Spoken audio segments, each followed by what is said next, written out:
Harry et Meghan sur Netflix, comment le beige devenu la couleur signature de Meghan Markle?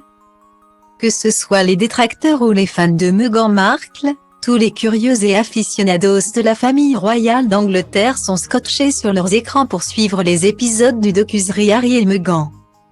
Les 3 premiers épisodes sortis sur Netflix le jeudi 8 décembre 2022 retracent la rencontre et les premiers pas de Meghan Markle au sein de la famille Windsor. Et une chose est sûre, tout n'a pas été de tout repos.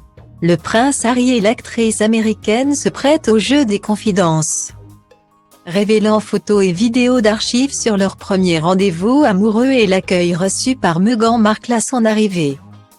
De la manière de s'adresser aux gens de la famille royale à la révérence, Meghan Markle parle de sa méconnaissance des coutumes royales. Et le style vestimentaire fait partie des grands challenges qu'elle a dû relever. En particulier concernant les couleurs qu'elle devait scrupuleusement choisir de porter. La reine Elisabeth II était connue de tous pour ne porter que des tailleurs et robes de bal flamboyantes. Du vert fluo, de l'orange, du rouge, du jaune. La monarque se présentait toujours en public avec des tenues très colorées pour qu'on la voie de loin et qu'elle se démarque des autres membres de la famille royale. De son côté, Kate Middleton est connue pour son amour des couleurs pastel.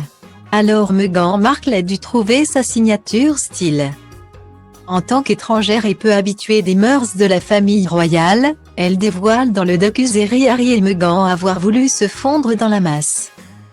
Après son indulgent déchiré lors de sa première rencontre avec le prince William et sa femme, la future duchesse de Sussex avait rapidement rectifié le tir en optant pour des petites robes discrètes et des manteaux peignoirs ceinturés autour de la taille.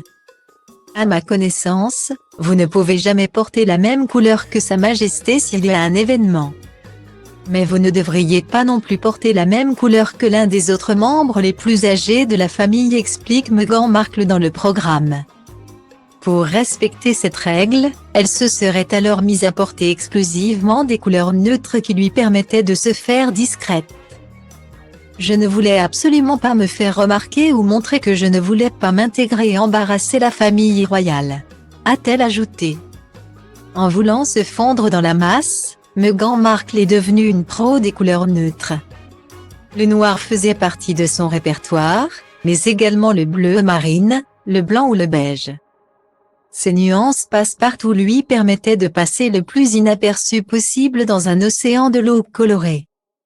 Je me suis demandé, quelle couleur les membres de la famille royale ne porteraient pas lors d'apparitions publiques, ajoute-t-elle dans le reportage.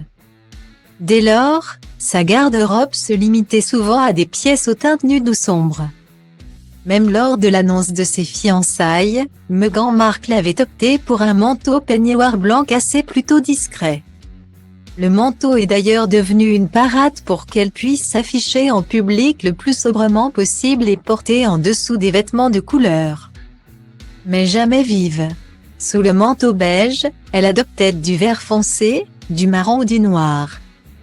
Rapidement, le manteau beige est devenu l'un des emblèmes du style de Meghan Markle qui a lancé la mode du manteau peignoir malgré elle en 2017.